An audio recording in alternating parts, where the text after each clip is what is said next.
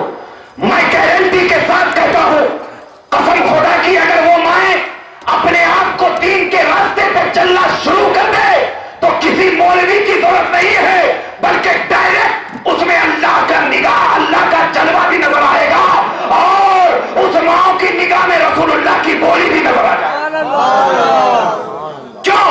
اس لیے کہ دیکھو حضرت فاطمہ رضی اللہ تعالیٰ عنہ کو، ان کے دوپٹے کو فرشتوں نے بھی نہیں دیکھا تھا، فرشتوں نے بھی ان کے دوپٹے کو نہیں دیکھا تھا، ان کی بالوں کو کسی فرشتوں نے ملاحظہ بھی نہیں کیا تھا، حالانکہ فرشتے ان کے در کی آ کر کے رکھوالی کیا کرتے تھے، مگر حضرت فاطمہ رضی اللہ تعالیٰ عنہ کے دوپٹے کو فرشتے بھی نہ دیکھ سکے. لیکن آج ہماری ماں بہنیں کے دوپٹے کو کیا، ہماری ماں بہنیں آج اپنے بال کی کٹنگ کرانے کے لیے بیوٹی پارلر میں جاتی ہیں غیر آدمی کے ہاتھوں، حالانکہ ایک تو جانا حرام، غیر کا آپ کے بال کو چھونا حرام، کسی سے بات کرنا حرام، اس کے سامنے بیٹھ کر تمام چیزوں کی ہر اعتبار سے بولی کرنا، یہ سب اسلام نے حرام دیا. کیونکہ عورت جب اپنے گھر سے ایک قدم نکالتی ہے تو اللہ کے فرشتے اس عورت پر اس وقت تک لعنت بھیجتے رہتے ہیں جب تک کہ وہ اپنا قدم واپس گھر میں نہ لے لے. مگر آج ہمارا معاشرہ بالکل بگڑ رہا ہے. ہم میلاد کا جلسہ تو مناتے ہیں، لیکن آج ہمارے کچھ نوجوان ہیں جو اپنی بیویوں کو سمجھاتے نہیں. ہمارے کچھ بوڑھے حضرات ہیں، تکلف کے ساتھ کہہ رہا ہوں، کہتے ہیں ان کا عمل ان کے ساتھ ہے. لیکن آؤ میں ایک حدیث سناتا چلو. ایک عورت کو، یہ بخاری شریف میں حدیث موجود ہے، ایک عورت کو جب اللہ تبارک و تعالیٰ جہنم میں بھیجنے کا حکم دے دے گا، فرشتے اسے جہنم کے دروازے پر لے کر جائیں گے. وہ عورت خدا کی بارگاہ میں پلٹ کر دیکھے گی. اللہ کہے گا جب تجھے جہنم میں جانے کا حکم دے دیا گیا تھا تو تو پلٹ کر کیوں دیکھ رہی ہے؟ تو وہ عورت کہے گی مولا میری اس میں کوئی غلطی نہیں ہے، میں جب گناہ کرنے کے لیے باہر جاتی تو میرے شوہر مجھے روکتا نہیں تھا، میرا شوہر مجھے روکتا نہیں تھا. اللہ کہے گا یہ بات ہے، کہا اس کے شوہر کو بھی جہنم میں لے کر جاؤ، اس کے شوہر کو بھی جہنم میں بھیجا جائے گا. پھر جب وہ عورت پھر سے پلٹ کر دیکھے گی، کہے گی اب، اللہ کہے گا اب کیوں پلٹ کر دیکھ رہی ہے؟ تو وہ عورت کہے گی مولا جب میری شادی نہیں ہوئی تھی، میں جب گناہ کرتی تھی میرا باپ مجھے دیکھتا تھا لیکن اس گناہ سے روکتا نہیں تھا، میرا باپ مجھے دیکھتا تھا لیکن اس گناہ سے نہیں روکتا تھا. اللہ کہے گا اس باپ کو بھی جہنم میں بھیجو. پھر جب اس باپ کو بھی جہنم میں بھیجنے کا حکم ہوگا، پھر عورت دیکھے اللہ کی بارگاہ، اللہ کہے گا اب کیا دیکھ رہی ہے؟ کہا مولا جب میں باہر جاتی تھی میرا بھائی مجھے دیکھتا تھا کہ باہر جا رہی ہے، دوسروں سے بات کر رہی ہے، گناہ کر رہی ہے، میرا بھائی مجھے نہیں روکتا تھا، حالانکہ دوسری چیز کبھی مجھے یہ چیز لا کر دیتا، لیکن جب میں گناہ کرتی تو میرا بھائی مجھے نہیں روکتا تھا. اللہ کہے گا کہ اس کے بھائی کو بھی جہنم میں بھیجو. عورت ایک ہے لیکن اس کی وجہ سے 3 لوگ جہنم کے مستحق ہوں گے. اللہ تبارک و تعالیٰ تمام فرشتوں کے درمیان اعلان کرے گا، اے فرشتوں گواہ رہنا کہ ایک عورت کی وجہ سے 3 لوگ جہنم کی وادیوں میں چلے گئے.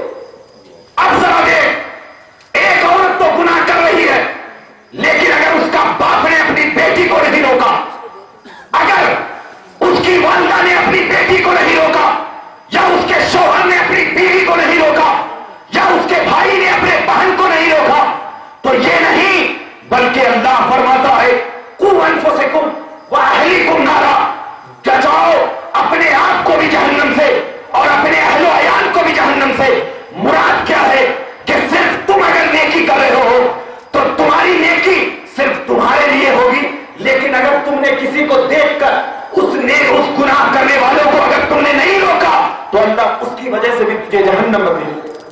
آج ہم میلاد النبی منا لیتے ہیں لیکن ہم کوئی اپنے معاشرے کی طرف دیکھ رہے ہیں کہ ہم کیا کر رہے ہیں. ہمارے نوجوان ہیں میلاد النبی کا جلسہ تو منا لیتے ہیں, لیکن اگر یہی میلاد النبی کا جلسہ ہوتا ہے, آپ یہاں سے اٹھ جاتے ہیں, فجر کی اذان ہوتی ہے, جتنے یہاں پہ لوگ ہیں اس کا 1% بھی مسجد میں نہیں جاتا. وجہ کیا ہے؟ کیا میلاد نبی نے کبھی یہ فرمایا کہ تم نماز نہ پڑھو؟ ایک حدیث لا کر بتاؤ جس میں صحابہ نے ایسا کیا ہو کہ نماز کو روک دیا. کیوں ہمارا معاشرہ پیچھے آ رہا ہے؟ کیوں ہماری زبان پہ اسلامی رنگت نہیں ہے؟ کیوں ہماری آنکھوں میں محبت رسول کا جذبہ نہیں ہے؟ کیا ہمارا دل مردہ ہو چکا ہے؟ ہمارے قدم کیوں نہیں اسلام کی طرف بڑھتے ہیں؟ اللہ اکبر کبیرہ.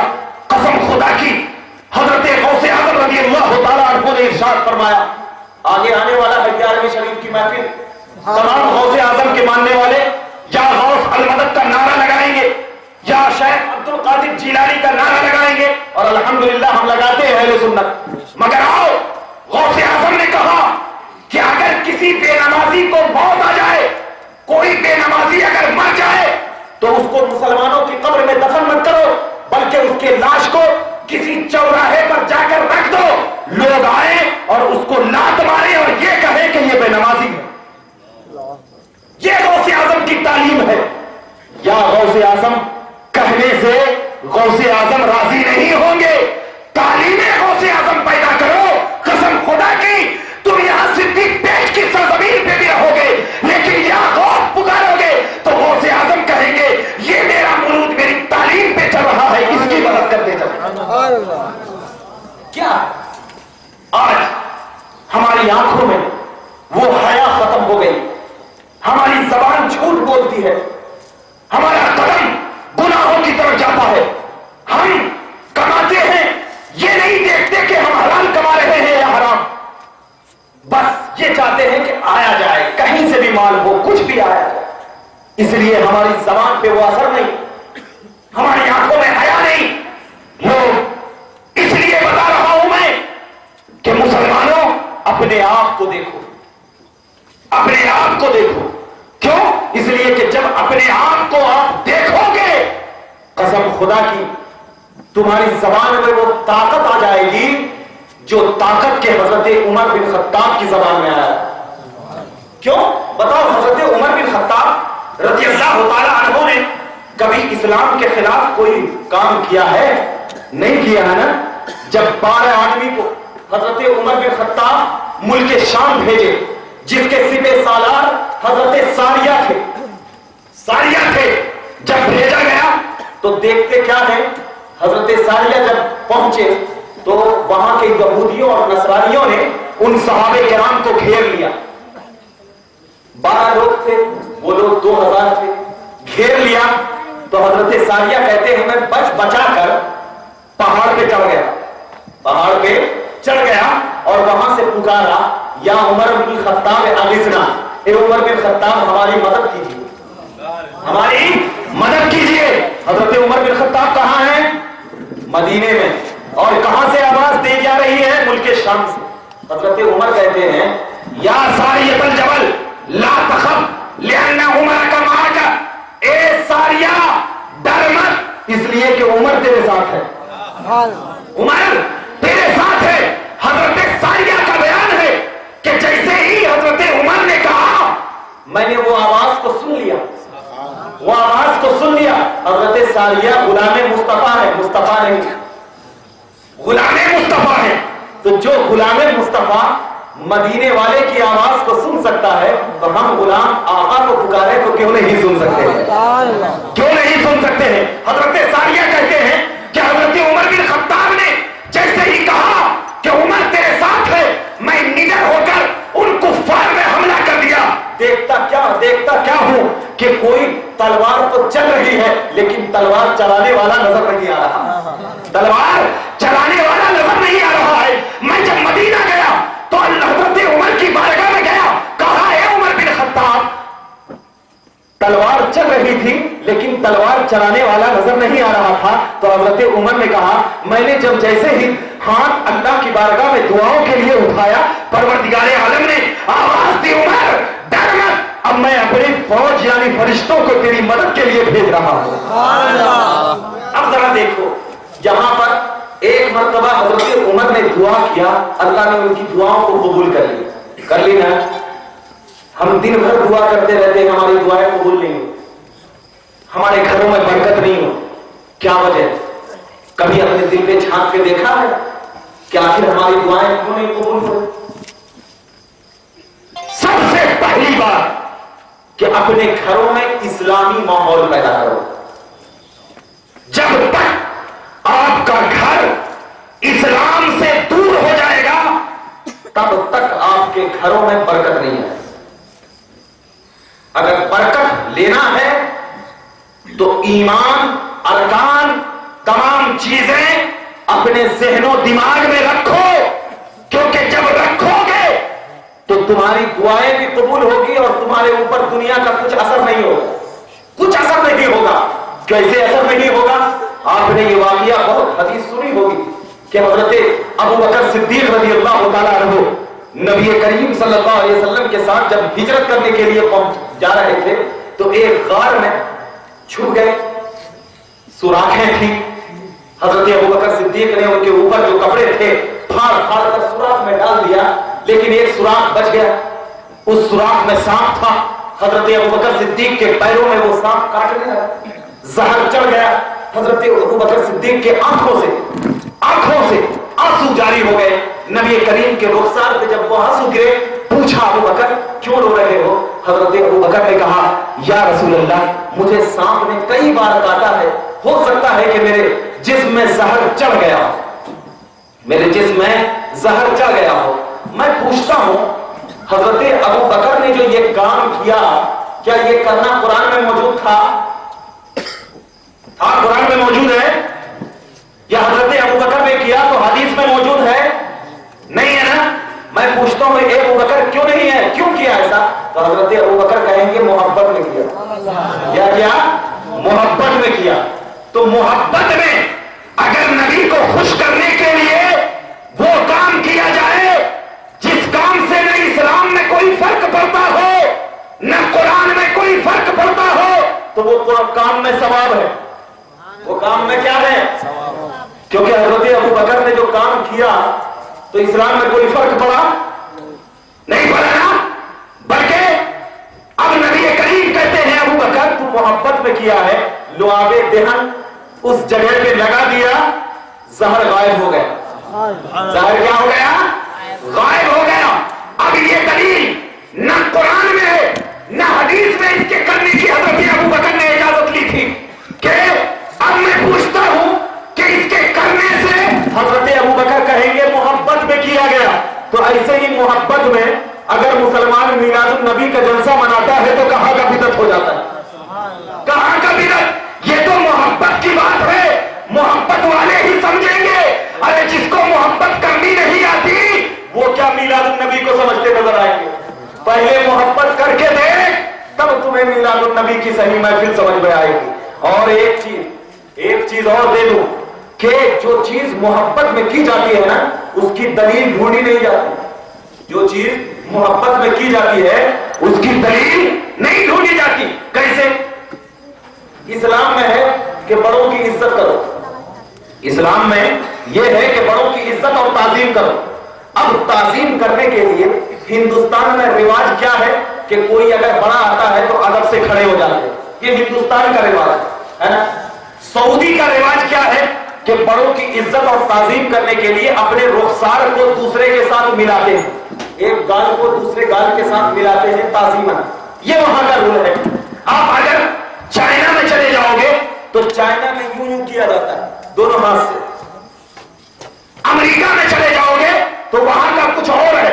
یعنی مطلب یہ ہے کہ ہم یہاں پر ہیں تو تعظیم کی ادا اگر یہاں پر کھڑا ہونا ہے تو یہ بھی تعظیم ہے. امریکہ میں چلے جاؤ گے کھڑے ہونے کو وہاں بے ادبی سمجھا جاتا ہے. تو جہاں جو طریقہ رائج ہے اسی طریقے سے ادب کرنا ہوگا. طریقہ اگر بدلے تو اب وہ بے ادبی سمجھی جائے گی. وہ کیا ہو جائے گی؟ بے ادبی سمجھی جائے گی. عرب میں طریقہ یہ تھا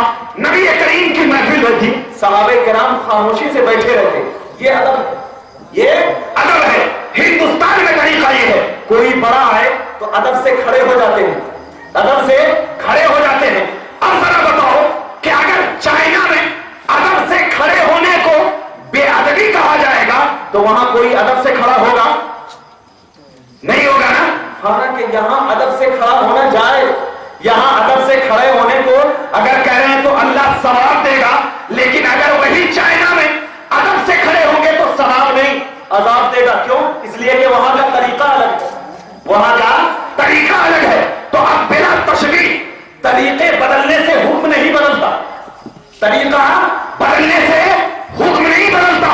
اب ذرا دیکھنا, نبی کریم صلی اللہ علیہ وسلم جب مکہ سے مدینہ المنورہ ہجرت کر کر آئے تو وہاں کی بچیوں نے جب نبی کریم کو دیکھا تو کہا طلع البدر علینا من ثنیات الوداع وجب الشکر علینا ما دعا للہ داعی. یعنی چودھری کا چاند طلوع ہو گیا تو پہاڑوں کے درمیان سے نبی کریم بچیوں کی یہ آواز سن کر مسکرانے لگے کہ یہ بچیاں میری ادب کر رہی ہے, میری تعظیم کر رہی ہے. نبی کریم نے کہا اے مولا یہ بچیاں میری تعظیم کر رہی ہے, اسے جنت عطا کر دے. اللہ اکبر کبیرہ. وہاں کے ادب کا ماحول تھا کہ وہاں کی بچیاں نبی کی ادب و تعظیم کے لیے نبی کے نام کے قصیدے پڑھا کرتی تھی, نبی کے نام پہ پڑھ کر نبی کے نام پہ جملے کسا کرتی تھی. حسان بن ثابت نے جب نبی کے چہرے کو دیکھا تو حسان بن ثابت نے کہا اللہ اکبر کبیرہ یا رسول اللہ لم تر قط عینی وما اجمل النساء,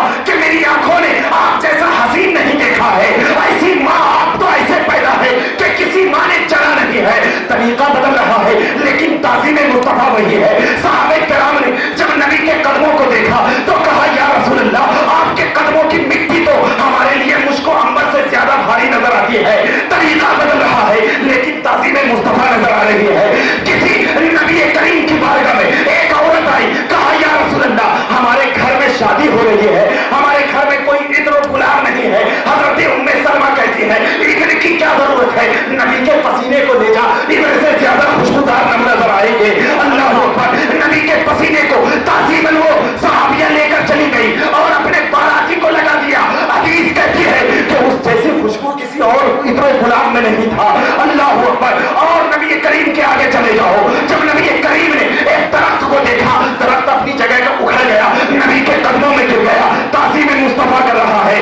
چاند نے نبی کو دیکھا, تعظیم کرتا نظر آیا. پتھر نے نبی کو دیکھا, تعظیم کرتا نظر آیا. حجر اسود نے نبی کو دیکھا, تعظیم کرتا نظر آیا. سورج نے نبی کو دیکھا, تعظیم کرتا نظر آیا. راج و شجر نے نبی کو دیکھا, تعظیم کرتا نظر آیا. ملک اعلیٰ نے نبی کو دیکھا, تعظیم کرتا نظر آیا. اللہ اکبر. جب معراج میں گئے پہلے آسمان پر نبیوں نے دیکھا, تعظیماً کھڑے ہو گئے. دوسرے آسمان پہ رسولوں نے دیکھا, تعظیماً کھڑے ہو گئے. ملائے اعلیٰ نے دیکھا, تعظیماً کھڑے ہو گئے. سدرۃ المنتہا پر گئے, جبرائیل نے دیکھا, تعظیماً کھڑے ہو گئے.